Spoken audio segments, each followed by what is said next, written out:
Commits ఈరోజు విశాఖపట్నానికి ఆంధ్రప్రదేశానికి వెన్నెముకగా ఉన్నటువంటి స్టీల్ ప్లాంట్ ప్రైవేటీకరణ చేస్తామని చెప్పి గత ప్రభుత్వ కాలంలో ఏదైతే నరేంద్ర మోడీ ప్రభుత్వం ప్రకటించిందో నాటి నుండి నేటికి 1245 రోజుల పాటు ఈ శిబిరం నడుస్తూ ఉంది.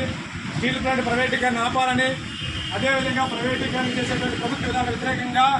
జిల్లా కార్మిక ప్రజా సంఘాల ఆధ్వర్యంలో ఈ 1245 రోజు కార్యక్రమం పాల్గొన్న అందరూ కూడా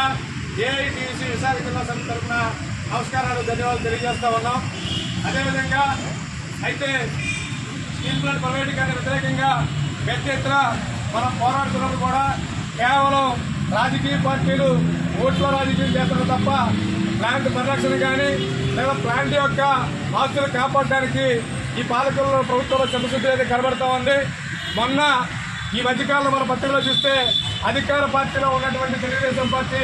ఈ ప్రైవేటీకరణ వ్యతిరేకిస్తాం, మేము ఆపుతామని చెప్తున్నారు. మరోపక్క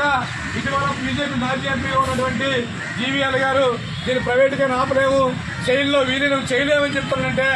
ఈ యొక్క ప్రజల్ని అయోమయానికి గురి చేస్తున్న పరిస్థితి ఉంది. ఇప్పటికైనా కేంద్రంలో ఉన్నటువంటి నరేంద్ర మోడీ ప్రభుత్వం, ఈ రాష్ట్రంలో తెలుగుదేశం పార్టీ ప్రభుత్వం కుటుంబగా ఉన్నారు కాబట్టి మీ కుటుంబంలో ప్రభుత్వం వెంటనే స్పందించి స్టీల్ ప్లాంట్ ప్రైవేటీకరణ వ్యతిరేకంగా ఉంటూ ప్రకటన చేస్తూ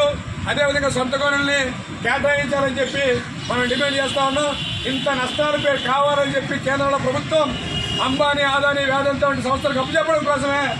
తీవ్రమైన నష్టాలు చూపిస్తా ఉన్నారు. నష్టాలు పేరు చెప్పి కంపెనీ మూసేస్తామంటే ఇవాళ ఉక్కు కార్మిక వర్గం ఆ అధిగమించి ఒక పక్క పోరాడుతూనే మరొక పక్క స్టీల్ ప్లాంట్ లో ఉత్పత్తిని పెంచి అభివృద్ధిని సాధిస్తున్నారంటే ఇవాళ కార్మికుల యొక్క పోరాట చిత్తశుద్ధిని గమనించాలని చెప్పి విశాఖపట్నం ఉక్కు ఆంధ్రుల హక్కుని ఆనాడు జరిగే పోరాటం తలదన్నే విధంగా మరో పోరాటం నిర్వహించక ముందే ఎక్కువ ఉందే ప్రభుత్వం అంటే స్పందించి స్టీల్ ప్లాంట్ ప్రైవేటీకరణ ఆపాలని చెప్పి ఇవాళ